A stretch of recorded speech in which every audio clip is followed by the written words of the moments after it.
everyone, it's Melissa. Today's video is favorites. And I want to go ahead and say my first favorite is all of you. The response, the warmth, the love, the prayers that I got from my last video where I told you all I had breast cancer was just overwhelming and so comforting to me. Especially those that have told your story of going through this and surviving, being on the other side. What it made me feel like, and what it made me, I try not to cry, what it made me feel like was that you were holding both of my hands and pulling me through to that other side where you were of it being behind me, and that is such a comfort. I've been reading daily, reading and answering comments, and then I have to take a break because I get so emotional. Then I go back to it because it is so encouraging to me, and I appreciate it more than I can ever tell you. So, number one favorite is all the warmth and response. You know, there's, social media is, it gets a bad rap, and sometimes deservedly so. But I really have made some wonderful friends on here. Really heartfelt friends that I just love dearly. And without you all to talk to, sometimes you just can't talk to people that are that close to you in real life. You don't want to upset them. You want to, okay, everything's fine, don't you worry about it. Where deep inside you, that you're keeping to yourself, you're scared. And sometimes telling someone else that is not in the immediate family, sometimes that helps. So thank you for letting me do that, and I'm so thankful, so very thankful. So anyway, I will tell you, I have one or two, a fail and sort of a disappointment. So, well, both of them are kind of disappointments, so I'll go ahead and get started. Okay, I've got my list here, and on my phone, I still have a few items on my phone that I haven't transferred to my little book that I have. So, this is kind of for July, August favorites. Now, I have a fail, sort of, a disappointment. I'll get those out of the way first. And I went to Louisville to see my son settled in, and so my granddaughters and I, they live by a Target. We don't have a Target near us. I have to drive pretty far to get to a Target, so it's a big deal for us to go to Target. So we went to Target, several times to get supplies that they needed and all that kind of stuff. And I happened to walk by and I saw this palette from ColourPop. It's Gone Metal. Now, look how pretty that is. I thought, ooh, I like me a good, cool palette to do a bold look with some real pale nude lipstick. It's one of the looks that is my go-to, ones that I like to do. I thought that is so pretty. Beautiful grays. I was disappointed in this palette.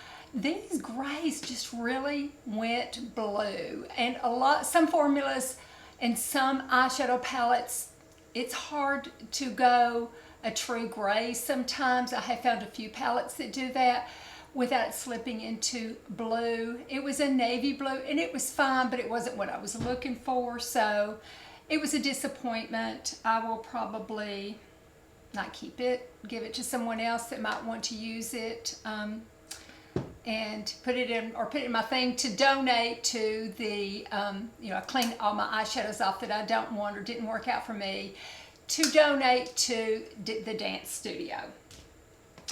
So that was a bit of a fail. Other one is it's not a fail, it's just a frustration. So my favorite vitamin C serum was 20 AOX from SkinCeuticals. I wore it for years, but I discontinued it.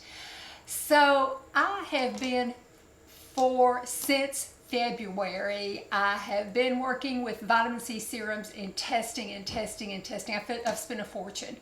But I wanted to see what would work for me and what I would recommend. And I do like the CE ferulic acid from vitamin C from SkinCeuticals, and I do like Timeless, and I also got Skin Diva. I do like those. I just don't think I like vitamin E.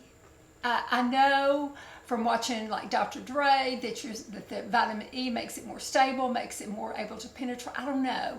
But the AOX 20 did not have vitamin E. Now, it had ferulic acid, but it did not have vitamin E. And it just works so much better. In fact, when they discontinued it, I had bought a fresh bottle, so I got it back. I'd kept it in the refrigerator. I got it back out and started using it again. What a difference. Even over the CE ferulic acid from SkinCeuticals, the Timeless, what a difference it made. So there's just something about the vitamin E, and I have the same problem with hyaluronic acid. I just don't care for those two products. I am the only person, I think, on the internet, maybe the only person in the world, I don't know, that I do the opposite of what they say to do. I don't wear moisturizers. I try to dry out my face. I know that sounds silly, but I do not want any kind of things that says moisture or it will increase your moisture, anything like that, because it makes wrinkles on my face. It makes my skin sag. If I can keep my skin real firm and kind of, you know, not irritated, but real firm, and where I can kind of keep the oil at bay a little bit, the wrinkles show up less. And my skin looks a whole lot firmer. Now, I know that dermatologists, I know Dr. Dre has said that that's not true, but it is true for me. You know, doctors on YouTube have not examined me. They don't know my skin. So I just don't like things that normal people, I guess I'm just weird. I don't like things that normal people say you're supposed to use to keep your skin looking its best. It doesn't keep my skin looking its best. It makes my pores big. It makes my skin drab. My skin just looks so much tighter and fresher and younger if I just keep it firm and don't put any kind of moisturizer on it. So I know, you know, don't do what they say. Don't do what I say. That's all I know to tell you. And you know, people just will ask me, what do I use on my skin? And I have to be honest, I can't lie and say I use moisturizers, because I don't. But, you know, so anyway, I'm still looking now. AOX, the SkinCeuticals, makes a weaker version of the 20 AOX. I may try it. Right now, I have ordered what they recommend as a substitute for that 20 AOX. And it is one for oily skin. I think it will tighten me up. The CE ferulic acid, now it was good, don't get me wrong, by SkinCeuticals. And I did feel like I did see a difference between that one and like the Timeless and the other ones. I thought the SkinCeuticals was better. You know, that price tag's ridiculous, but I did think it was better. But I did not think it was as good as what I was using before. So there you go. I thought that the Obagi, in fact, I think I did a video on Instagram. I thought the Obagi one, the 20, was going to be the ticket, but it still got that slip to it that I don't care for. So it just doesn't work on my skin. So please be kind. Don't be mad at me that I don't like moisture or anything like that on my skin. People have gotten mad at me before. It's just me, you know, maybe I just have weird skin. So, okay, so there's that. So the next one, I feel like I'm up too high. I'm gonna move this up a little bit. I felt like I was having to slump down. That's a little bit better, I think. Okay, the next one is, well, this is another controversial one a little bit. My daughter has IBS. Y'all know I have Crohn's disease as well as a stupid cancer. But I was just staying sick. And I thought, boy, I just, you know, what's working is not working now. But my daughter tried being on the FODMAP diet, and she just had such success.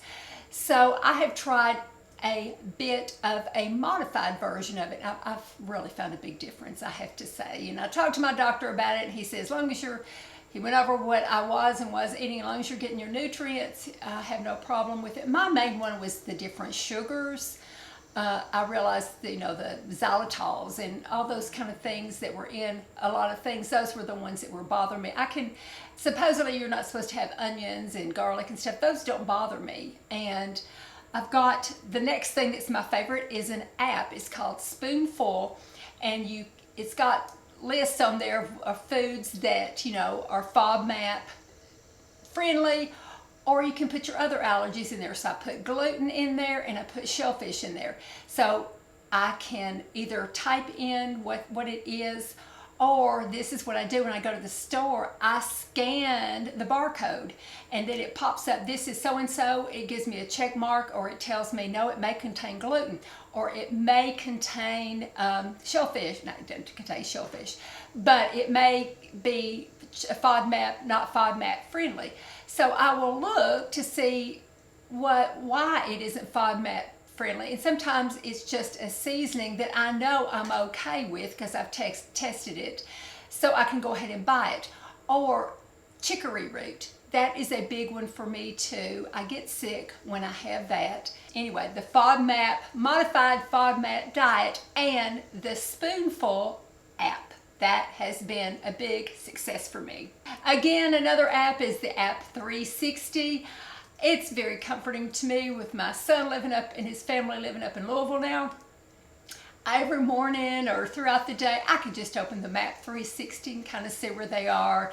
And you can really, really blow it up and you can see the building they're in. It just makes me feel comforted. They don't mind. It's a comfort to their my daughter-in-law's parents and to me, to be able to see where they are and to know, okay, they're doing okay, or they're driving along right now. It just makes me feel closer to them, like maybe they're still around. So the app, the 360 app, Life 360, where you can see where people are that are members, you know, in your family group. Okay, I mentioned this Spoonful app. The next one is that Banana Republic white shirt, that white button-up shirt that I showed in my last video. If I can remember, I'll put a little thing up here of me wearing it. I love that shirt.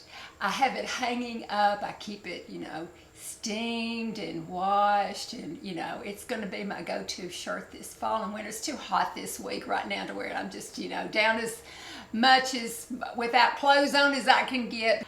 That shirt, I just love so much. It's just a great shirt, so that is definitely a favorite. Okay, so a makeup product that is a success, and it was something I was wrong about.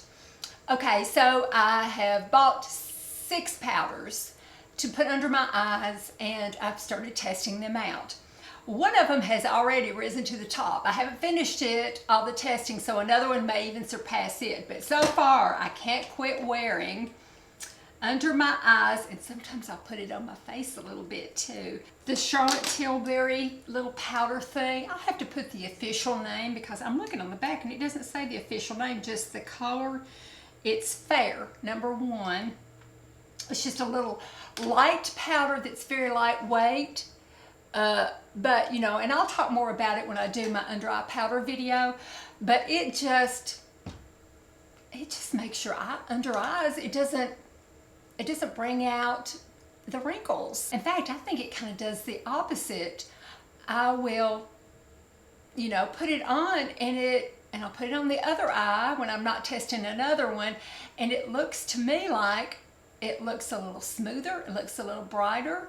I think it might look better with this powder than without. I'm still testing, but I've been very pleased with this. And it just makes a big difference in my makeup, and I'm able to wear concealers I could not wear before. I had got out the old Maybelline brightening concealer, but I realized, you know, it attracted, things were transferring onto it, like my eyeshadow underneath. But when I use this Charlotte Tilbury under eye powder, it doesn't do that anymore. So I can wear, I have on the brightening right now, I can wear some brightening underneath there. I can wear some, maybe some, you know, concealer that I didn't think I would be able to wear, some highly rated concealer that I thought I wouldn't be able to wear. If I put that powder on, I can. I'm really impressed with that powder. I like it a lot.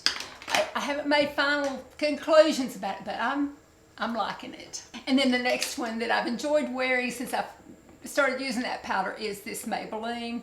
I'm testing out the MAC too, but this Maybelline, there's something a little special to it because it brightens without doing too terribly much, and it's easy to blend other things with it, regular concealers and stuff. You can add just a touch, you can just use it by itself. It does well.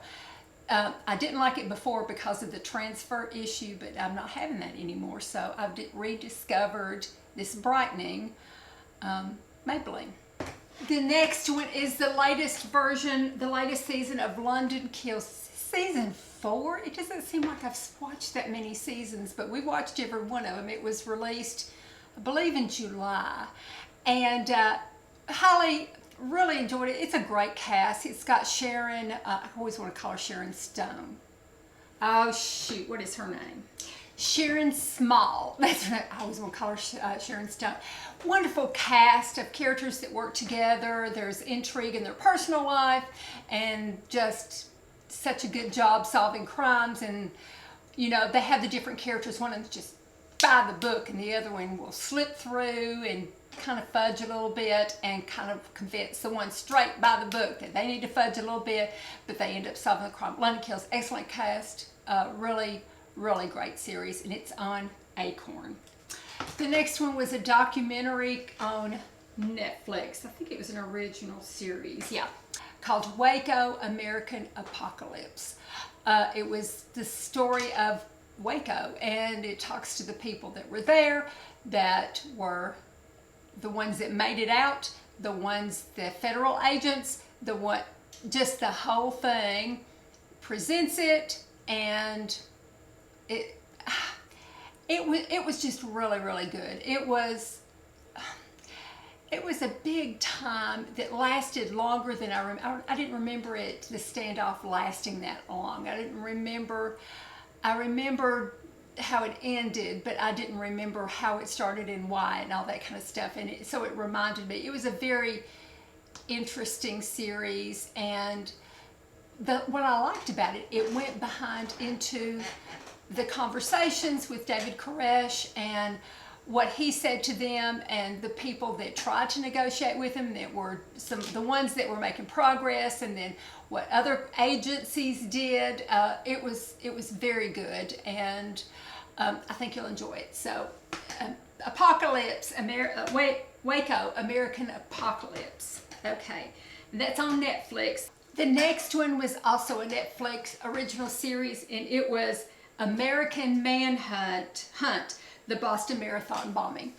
Another interesting one, very interesting, because the Waco one and this one for the Boston marathon bombing, it goes behind the scenes of what they do, like in the marathon, how they find and catch these people, and what went on behind the scenes that we didn't know anything about at the time, and then how it affected the people that were left behind.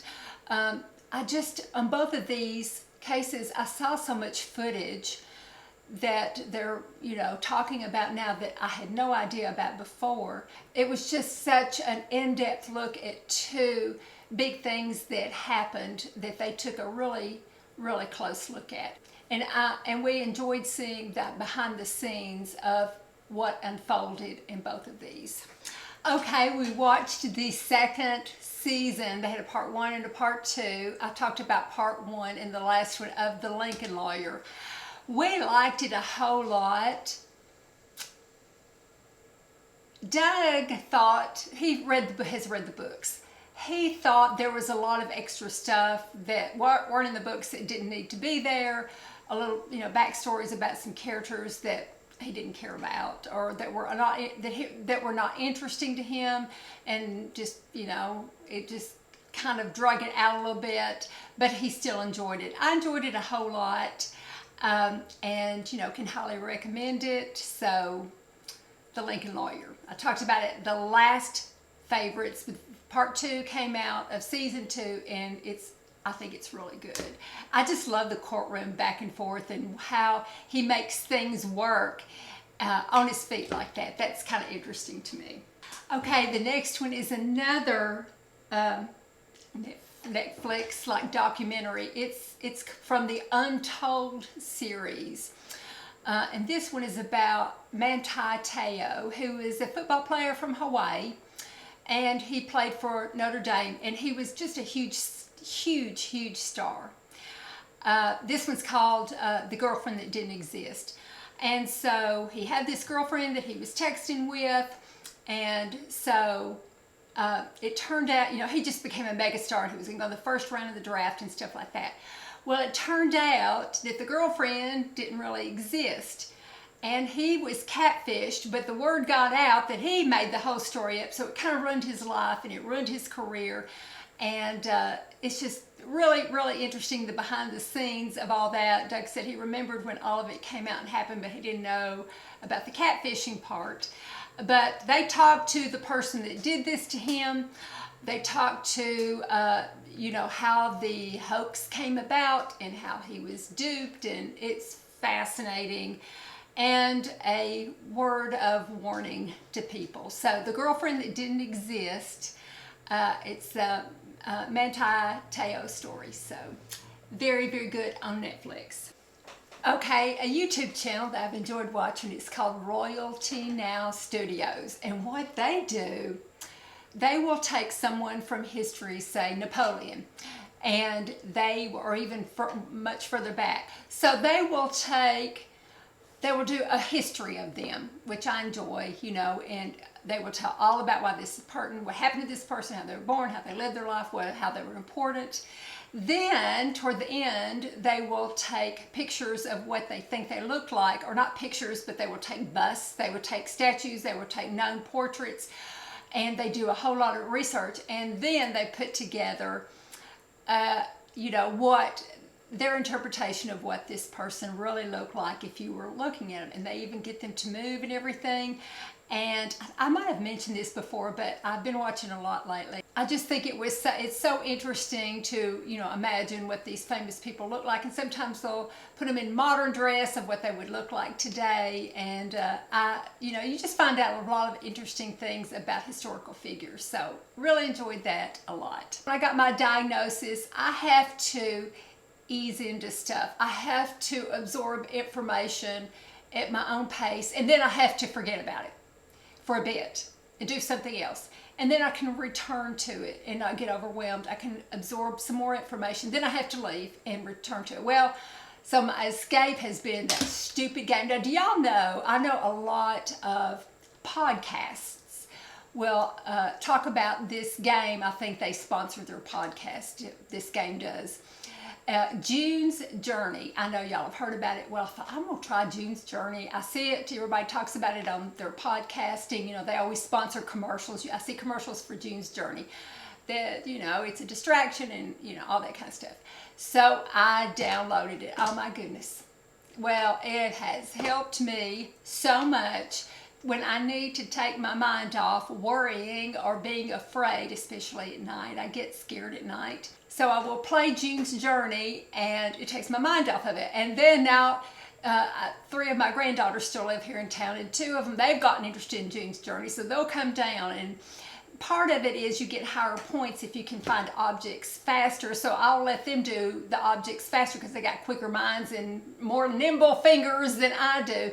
So they'll do that part, and then I can, put things together and buy things to make my little island, my house. You buy things and you decorate them and stuff like that. It's fun. It's just frivolous, but it's fun. June's Journey. It's addictive, and I like it. It's fun. It's a good distraction if you need to be distracted. That is it. I appreciate it. I'm getting ready to leave to go to the doctor, so I will talk to you all later. I have finally figured out that cancer is a lot of waiting around. So you're waiting for your, they do a biopsy, and then you wait around. Then you wait around for the results. Then you wait around for an appointment. Then you wait around for this. Then you wait around for that, and then they'll have flurries of activity. So, stuff like that I need to do to distract myself, that really helps. So Thank you for watching. I appreciate it so much. I will talk to y'all in a couple of days and keep y'all posted and let you know how it goes. And thanks again. Love you all. Thank you, thank you, thank you. Please keep those prayers coming. I really need them for strength. So thank you. Love you all and talk to you in a couple of days. And see you soon. Bye-bye.